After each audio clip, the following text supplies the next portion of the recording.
Professor doctor Ashutosh के चले जाने के बाद मंगरुआ उनके मित्रों के जरिए आशुतोष जी को याद कर रहा है। दिल्ली में बैठा हुआ है। परिचय डॉक्टर आशुतोष से लिखने पढ़ने के माध्यम से ही था। वैसे भी प्रोफेसर जी बच्चों से, नई पीढ़ी से संवाद लिखने पढ़ने के जरिए या बोलने के क्रम में होता है। मिलना जुलना तो कम ही हुआ है। आशुतोष के मित्रों के जरिए ये श्रृंखला चलाई जा रही है। हमारे साथ हैं जी शिवप्रकाश जी। मित्र इनको देव पुलिस जी कहते हैं। मैं भी अभी 2-4 दिन पहले ही सर से संपर्क में आया हूँ। जी।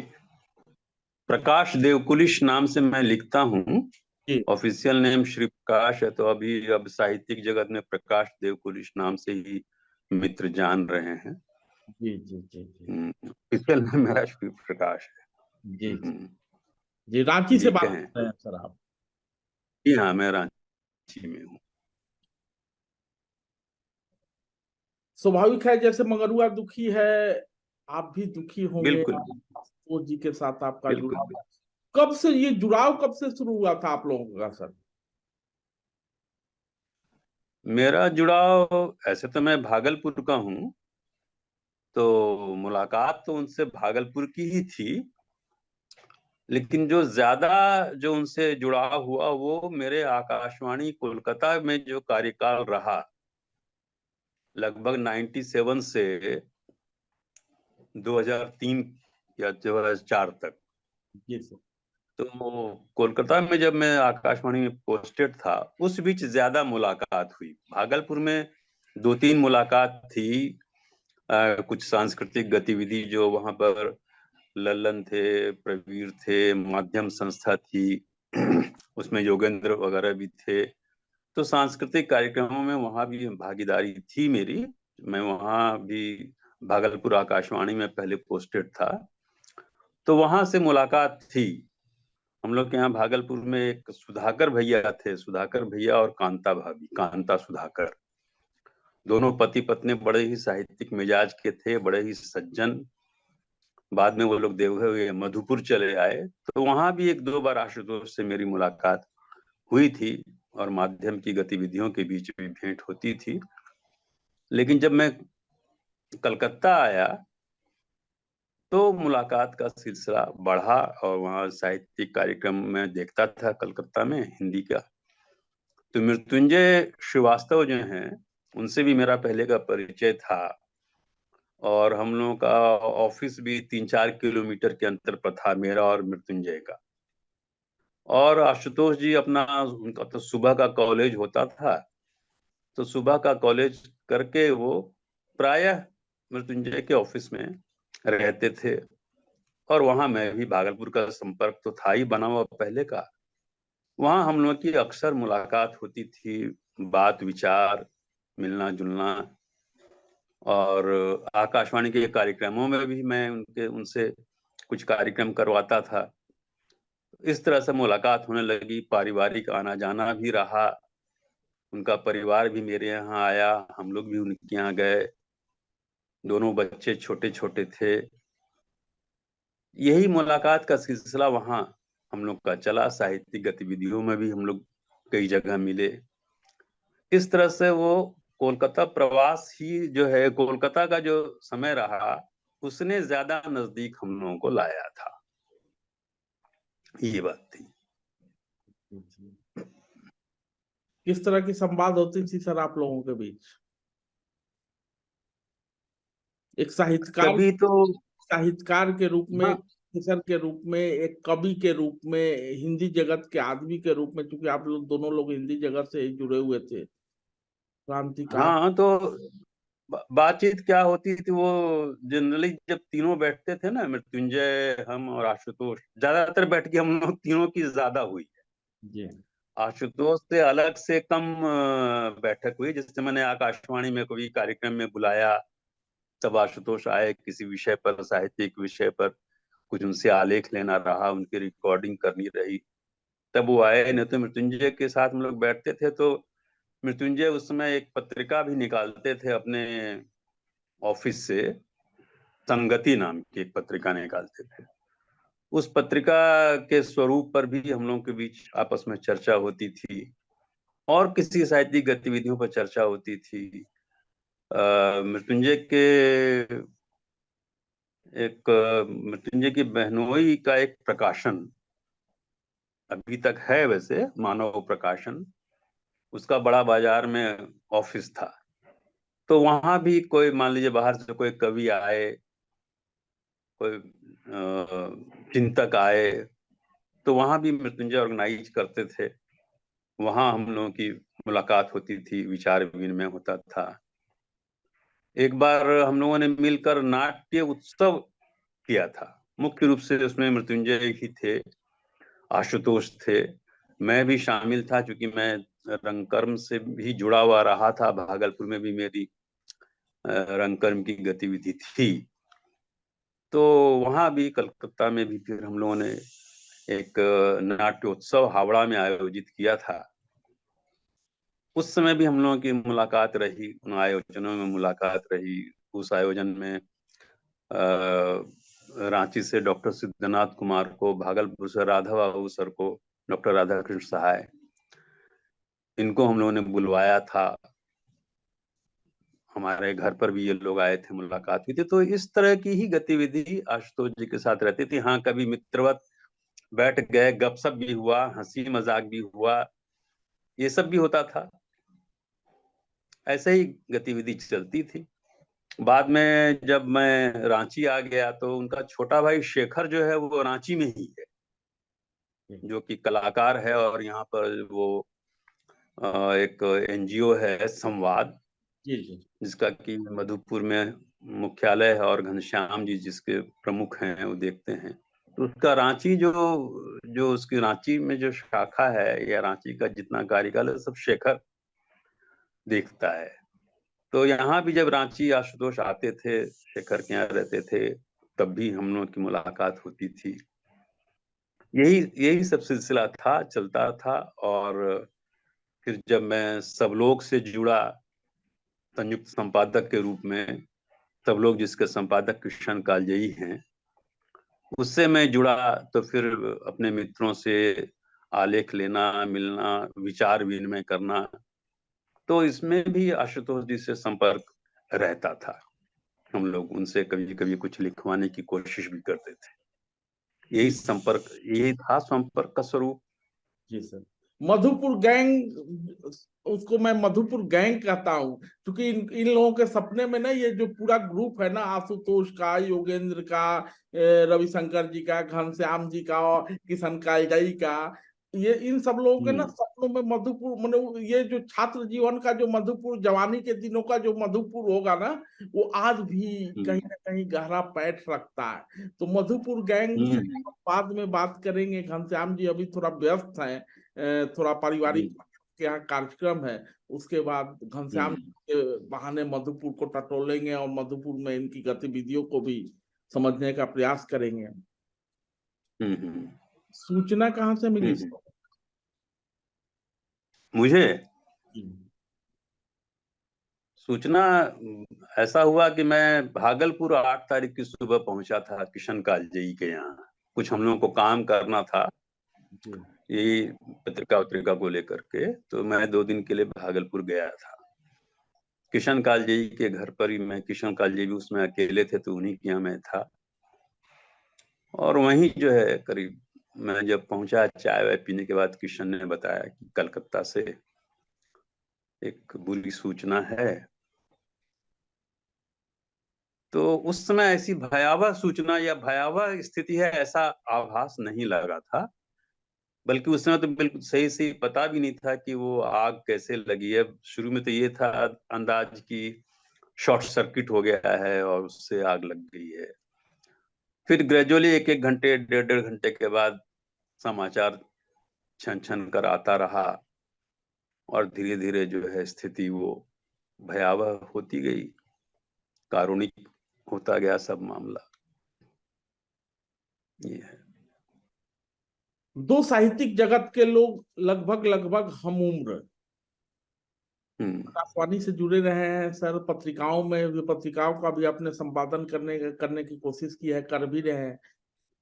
क्या लिखते थे आशुतोष? आशुतोष का रुझान क्या क्या? दिखता था? क्या क्या लिखते थे? आपको रुझान उनका किस दिशा में दिखता था? क्योंकि बाकी लोग तो देखिए आशुतोष, सोशल मीडिया के में उनके लिखे के जरिए ही बाहर के लोग जान समझ रहे हैं, लेकिन आप लोग तो लिखते लिखवाते रहे हैं, बतियाते रहे हैं। तो क्या रुझान था ये? देखिए आशुतोष तो सोशल एक्टिविस्ट थे ना, योगेंद्र, आशुतोष और और भी, जैसे रविशंकर रवि ने भी बताया, वो भी थे, और भी उनके मित्र थे। तो उनका उनके उनका जो उनकी रुझान तो सामाजिक सांस्कृतिक चेतना को लेकर ही थी, और वैचारिक चेतना बड़ी सजग थी उनमें। दृष्टिकोण सामाजिक सांस्कृतिक विषयों को लेकर, राजनीतिक विषयों को लेकर उनकी समझ बड़ी स्पष्ट थी। और साथ साथ वो कविताएं तो मैंने उनकी फेसबुक पर ही देखी, लेकिन मैं अपनी कविताओं के लिए उनसे सलाह लेता था। जी यहाँ जब मैं रांची में था और मेरी एक कविता पुस्तक भी आ गई थी, उस बीच जो मैं कविता लिखता था तो मैंने कई बार व्हाट्सएप पर हमसे आदान प्रदान किया। थोड़ा मेरी आदत भी है कि मैं अपनी कविता से बहुत संतुष्ट नहीं होता हूँ, थोड़ा मुझे उसमें समय लगता है। एक बार, दो बार, 7 दिन, 10 दिन समय देकर कविता बनती है मेरी। तो उसमें मैं मित्रों से आदान प्रदान करता हूँ, सलाह लेता हूँ, किशन जी से, ऋषिकेश सुलभ से, मृत्युंजय श्रीवास्तव से, और आशुतोष जी से भी। तो कई बार मैंने उनसे कविताओं पर सलाह ली है, और बड़े अच्छे ढंग से और बहुत ही माकूल उन्होंने सजेशन भी दिया। कई बार हमने उसको लागू भी किया। अभी हाल में मणिपुर पर एक कविता मैंने लिखी थी, जब मणिपुर में बड़ी भीषण दुर्घटना हुई थी, तो उस पर उन्होंने एक दो शब्दों के बारे में बताया कि ये शब्द बदले जा सकते हैं क्या।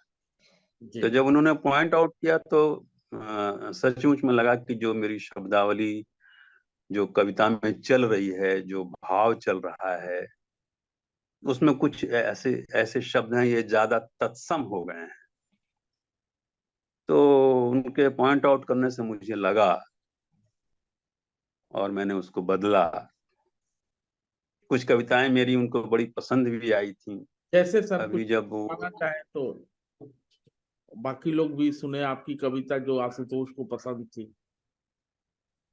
आशुतोष को जो पसंद थी, अभी मैंने भारतीय भाषा परिषद में एक चर्चा की थी कि वो कविता जो है, उसका शीर्षक है असंभव के विरुद्ध। जी असंभव के विरुद्ध ही मेरे कविता संकलन का भी नाम है। बल्कि ये भी बताऊं कि जब मैं ये कविता संकलन हम तैयार कर रहे थे, इसमें किशन जी का भी सहयोग था। तो संकलन का नाम रखने में भी आशुतोष से हमने विचार विमर्श किया था। और जब ये असंभव के विरुद्ध दिया था तो उनको भी पसंद आया, किशन कालजे को भी पसंद आया, और हमने ये शीर्षक रखा।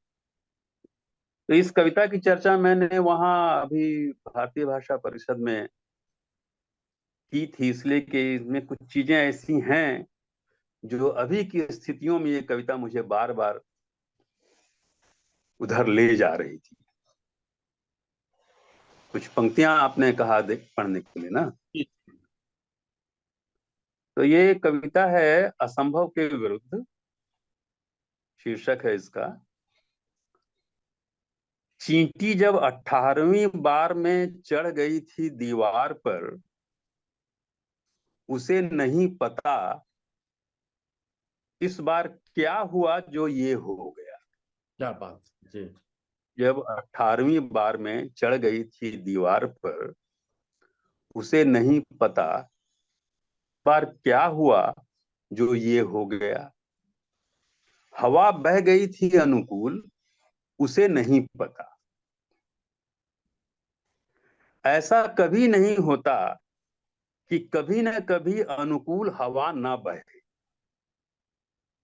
ऐसा कभी नहीं होता कि कभी न कभी अनुकूल हवा न बहे, बस चींटी ने बांध ली थी गांठ बार बार लगातार पर। चींटी ने बांध ली थी गांठ बार बार लगातार पर। ऐसा कभी नहीं होता कि कभी न कभी अनुकूल हवा ना बहे। जब लगता है असंभव ने लगा दी है मुहर, जब लगता है असंभव ने लगा दी है मुहर, तब बिल्कुल संभव है अरुणिमा, लक्ष्मी और मसूदुर रहमान हो जाना। क्या बात। मुझे लगता है कि अरुणिमा, लक्ष्मी सब के नाम से आप समझ रहे होंगे। अरुणिमा जिसे, हाँ, वो पैर जिसके कट गए थे लेकिन उसने पर्वतारोहण किया, लक्ष्मी पर तेजाब फेंक दिया गया था फिर भी मसूदुर रहमान के हाथ पैर नहीं थे पर उन्होंने तैरा, सुएज चैनल वो उन्होंने पार किया। तो वही मैंने लिखा है कि जब लगता है असंभव ने लगा दी है मुहर, तब बिल्कुल संभव है अरुणिमा, लक्ष्मी और मसूदुर रहमान हो जाना। एवरेस्ट का सिर नवा देना, लहरों को जीत लेना, जज्बे की बदौलत नीचे धकेल देना काले इरादों को। क्या बात। के बाद की जो पंक्तियां हैं जहां जो उन्होंने ज्यादा पसंद की थी वो मैं अब पढ़ रहा हूं। चमत्कार जिसे हम कहते हैं, शंका के कुहासे से ढका रहता है सच बनकर। चमत्कार जिसे हम कहते हैं, शंका के कुहासे से ढका रहता है सच बनकर। परिणाम सा कब कहां पता नहीं, और जलती लौ से असंभव हार जाता है। चमत्कार जिसे हम कहते हैं, शंका के कुहासे से ढका रहता है सच बनकर। परिणाम सा कब कहां पता नहीं, और जलती लौ से असंभव हार जाता है। तो ये जो अंतिम पैरा था ये उन्हें बड़ा पसंद आया था। तो मैंने अभी उस दिन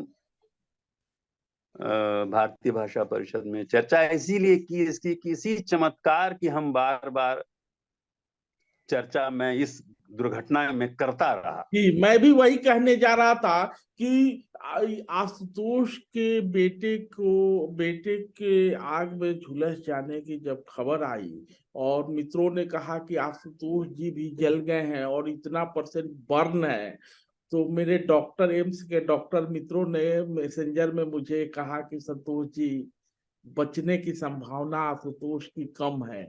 लेकिन मित्रों को लग रहा था कि नहीं, कुछ ना कुछ चमत्कार होगा, स्थिति में सुधार है, अंदर से बोल रहा है, कैमरे से ही सही, वीडियो कॉन्फ्रेंसिंग से ही सही बातचीत हो रही है, कोई ना कोई आप होगा और साहित्य का ये लौ चलता रहेगा। असंभव असंभव था लेकिन मित्रों को संभव लग रहा था। जी सर, आप कुछ कह रहे हैं। वही वही मैं कह रहा हूँ कि बस मैं बार बार किशन से भी कहता रहा कि चमत्कार होगा। बल्कि एक बार तो ऐसा हुआ कि फिर मैं जब रांची आ गया 2 दिन वहां रह के भागलपुर, और मृत्युंजय श्रीवास्तव को डॉक्टर ने बता दिया था कि बहुत मतलब ज्यादा बर्न % है और इसमें संभावना बहुत कम है सर्वाइवल की।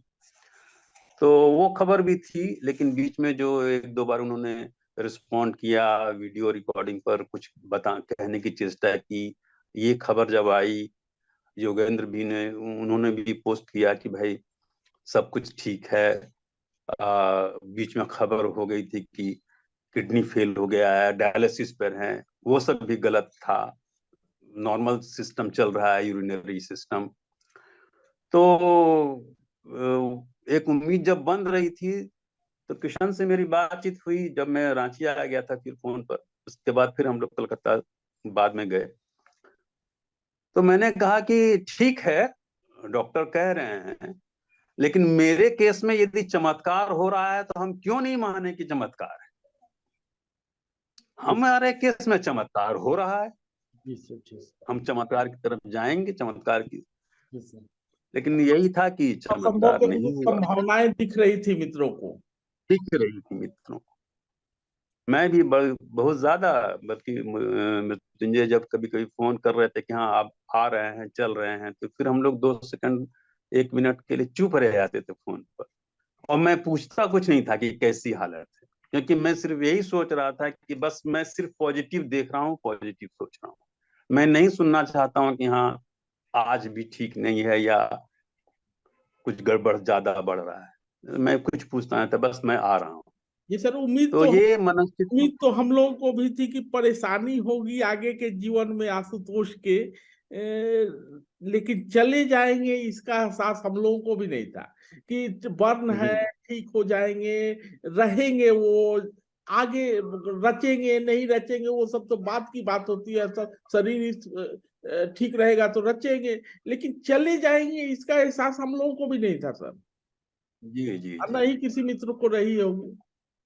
अच्छा, और दूसरी बात क्या है ना कि उनकी जो जीवंतता रही, जी उनके अपने स्वभाव में, मिलने जुलने में, हंसने मुस्कुराने में, उनकी जो जीवंतता रही। अच्छा, मेरे पास तो वो 1 नवंबर को मेरे घर पर आए थे। रांची में एक कार्यक्रम था, Jharkhand social forum, world social forum का स्टेट यूनिट का कार्यक्रम था। तो वो उस समय वो गए हुए थे रायबरेली मृत्युंजय जी के साथ। वहाँ कार्यक्रम था 3 दिनों का, वो बतरस या बतकही वाला जो कार्यक्रम था। अमरनाथ वगैरह को लेके कुछ कार्यक्रम था। अमरनाथ, हाँ, अमरनाथ जी भी साथ थे। हाँ शायद वो भी थे। वो शिवमूर्ति जी के उपन्यास पर लेकर भी कार्यक्रम उसको लेके था, अगम बहे दरियाओं को लेकर कार्यक्रम था। वहां वो गए थे, तो उस समय भी मेरी बातचीत उनसे हुई थी। तो उन्होंने कहा कि रांची भी आ सकता हूँ। तो फिर वो रांची में जो सोशल फोरम का कार्यक्रम था, उसमें वो रांची आए थे और 1 नवंबर को मेरे घर पर आए। हम बैठे, पंकज मित्र को भी मैंने बुला लिया था। एक हमारे यहाँ बड़ा प्रखर जर्नलिस्ट है, विवेक आर्यन। मैंने, यंग है लेकिन अब पढ़ाते भी हैं, वो जर्नलिज्म का क्लास लेते हैं, उनको भी मैंने बुला लिया था। हम चारों लोग काफी देर बैठे, करीब 2 ढाई घंटे हम लोगों की बातचीत हुई 1 तारीख को, 1 नवंबर को। जी जी। और बहुत सी कलकत्ता की बातें याद आई, वो सब हम लोगों ने दोहराई। पंकज भी थे साथ में। पंकज मित्र को जो जान रहे होंगे आप, जी जी पंकज मित्र कथाकार जो हैं, जी तो रांची आकाशवाणी में हैं, जी। तो वो भी थे। तो पंकज हम लोगों ने, पंकज मित्र का नंबर भेज दीजिएगा सर, मैं उनको भी संवाद में जोड़ूंगा। अच्छा अच्छा, ठीक है ठीक है, दे दूंगा। तो उनके साथ अभी उस दिन मुलाकात ही इतनी हुई थी। और उनकी जो जीवंतता थी ना, उस वो स्वीकार नहीं करने दे रही थी कि ये आदमी हम लोग के बीच अब नहीं रहेगा।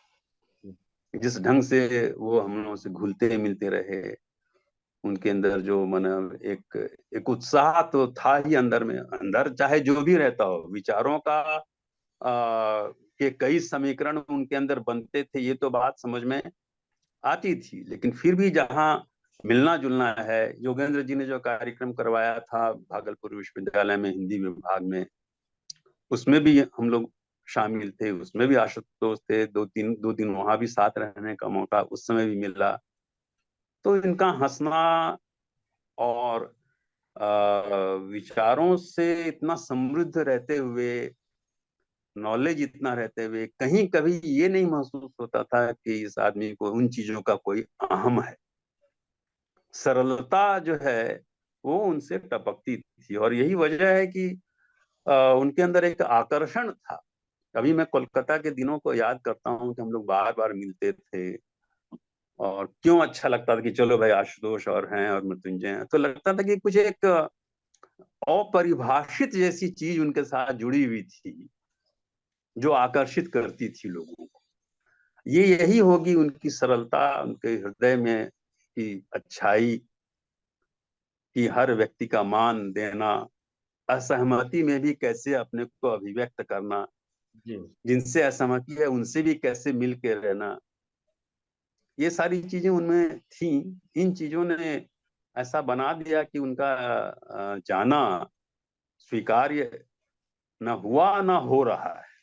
जी ये बात है। जी सर, मैं एक चीज और समझना चाहता था कि आप जो है 90 के दशक की बात कर रहे हैं या 90 से 2008 के बीच की बात कर रहे थे, उसके बाद आप रांची चले आते हैं। आशुतोष भी उस जमाने में कॉलेज वॉलेज में बिजी रहे होंगे, साल 2 साल पहले ही रिटायर आए थे।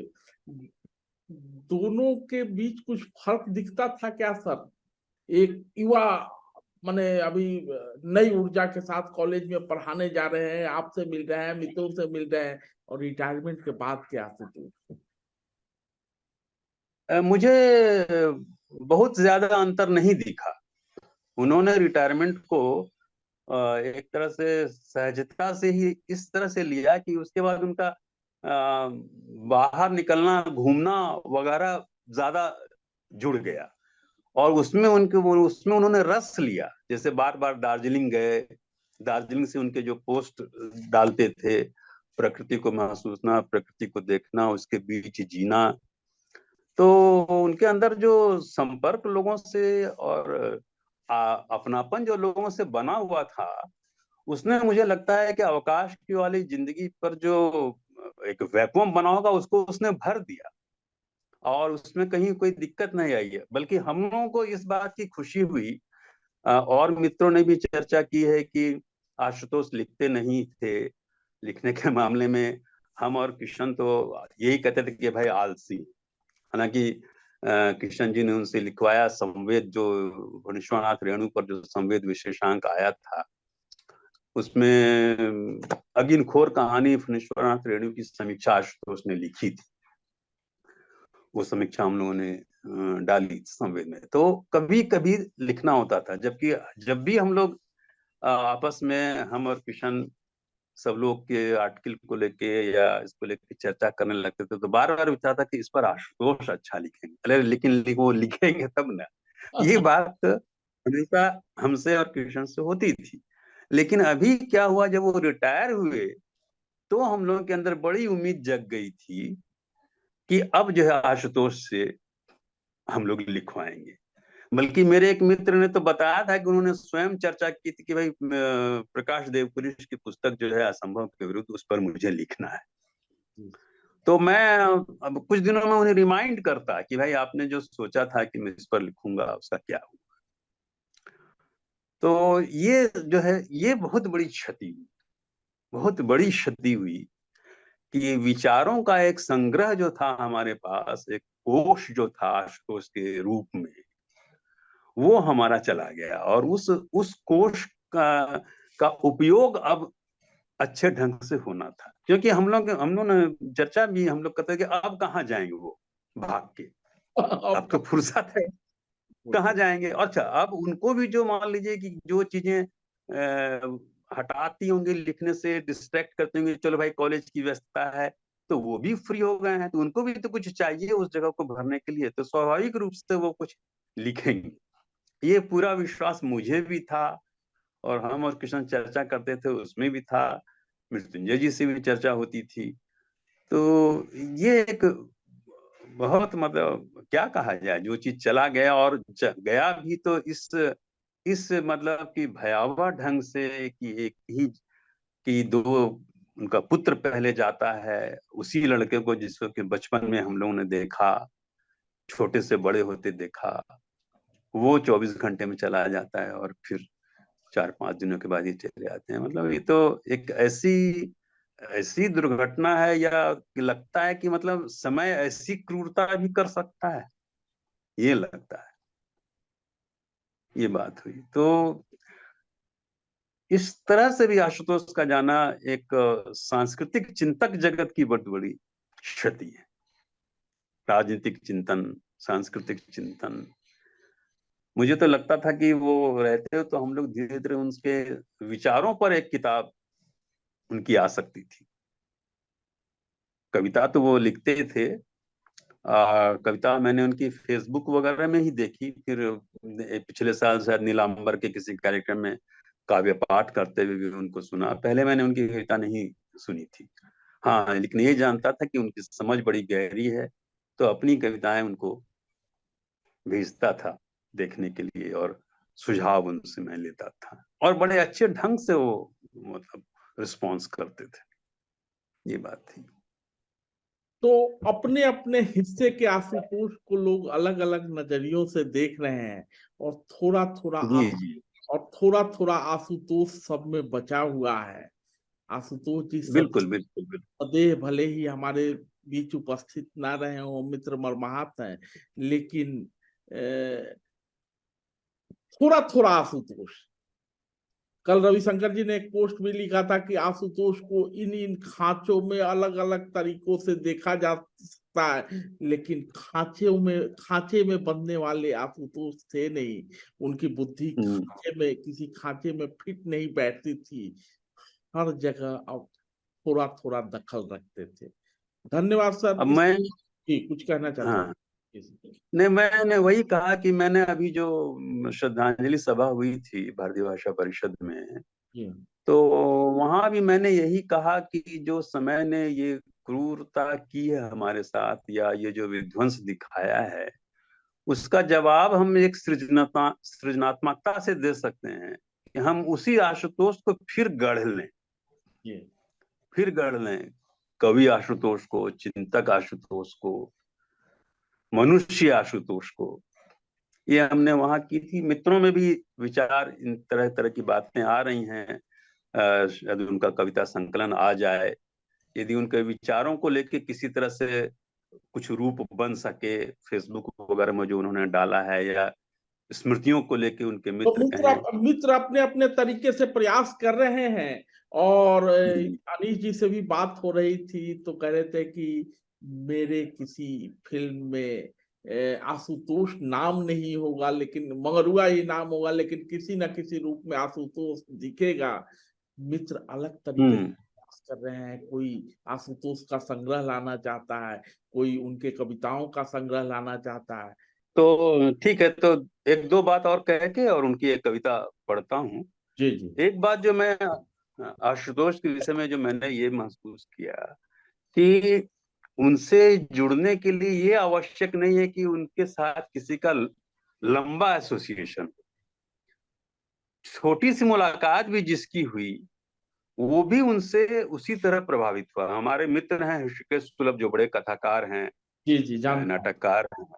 जहाँ, तो अभी जब ये दुर्घटना की खबर मिली तो उन्होंने फोन किया, और उन्होंने वही याद किया कि पिछले वर्ष या 1.5 साल पहले वो कोलकाता गए थे, और वहीं आशुतोष से उनकी एक मुलाकात हुई थी। जी सर। उसी एक मुलाकात ने आशुतोष का ऐसा इंप्रेशन उनके ऊपर छोड़ा कि वो उसी को याद कर रहे थे कि बताओ, इतना गंभीर भी और सरल भी ऐसा व्यक्ति जी जी कैसा प्रभाव मेरे के ऊपर छोड़ देता है।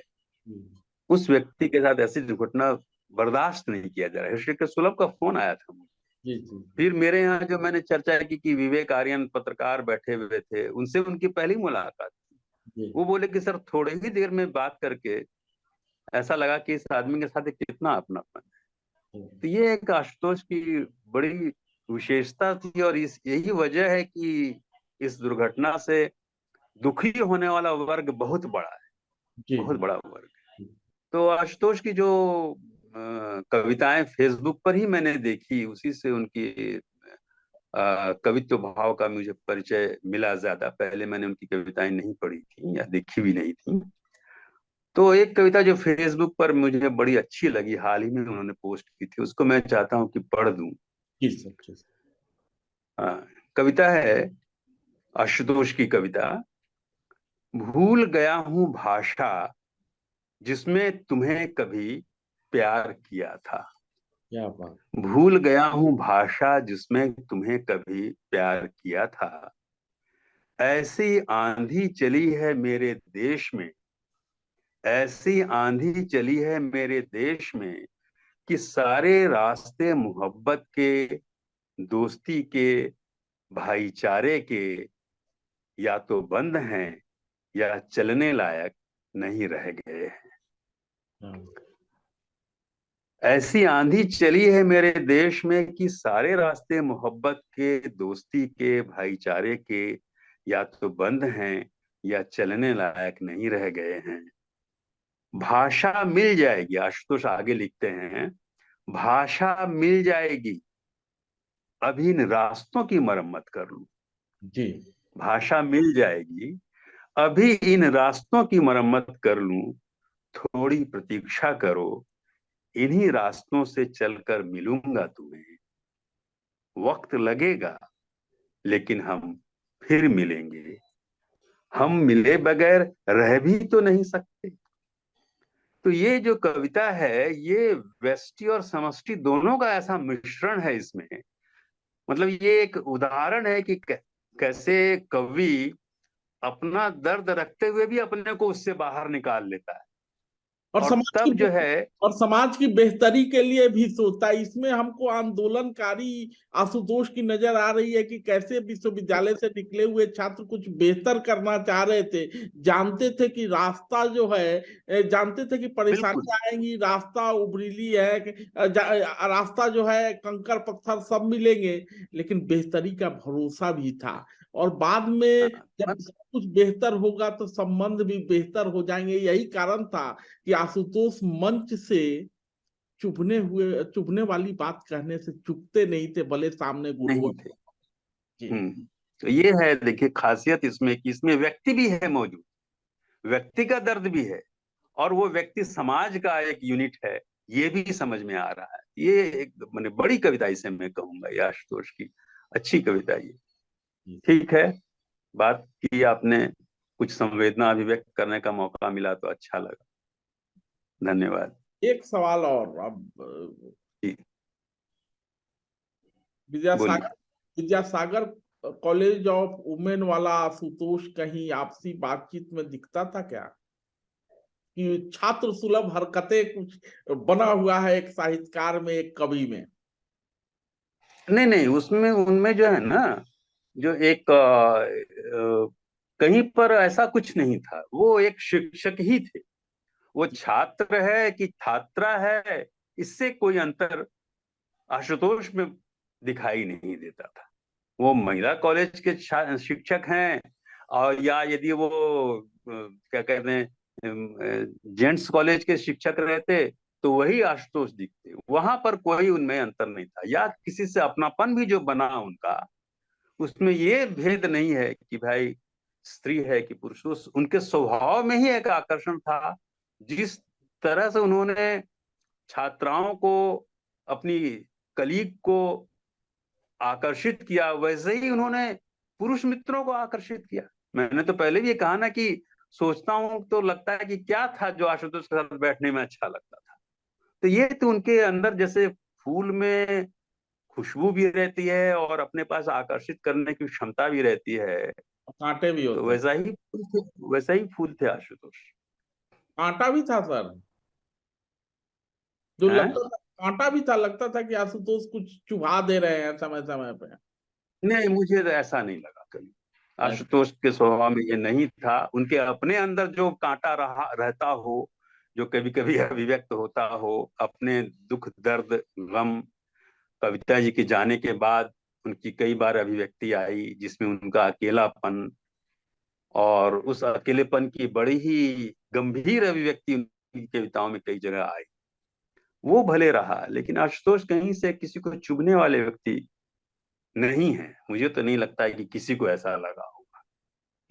तो डॉक्टर आशुतोष के मित्रों के साथ संवाद का ये प्रक्रिया आगे भी जारी रहेगा, और मित्रों के जरिए ही सब मित्र अपने अपने हिस्से के आशुतोष को खोज रहे हैं, और मंगरुआ उसको संयोजित समायोजित कर रहा है। बस मंगरुआ की इतनी ही भूमिका है, बाकी कहना तो मित्रों को है। मित्र कह रहे हैं, मंगरुआ सुन रहा है, और उसको समायोजित करके आशुतोष का जो एक बड़ा संसार था उन तक भेज रहा है। धन्यवाद सर। धन्यवाद।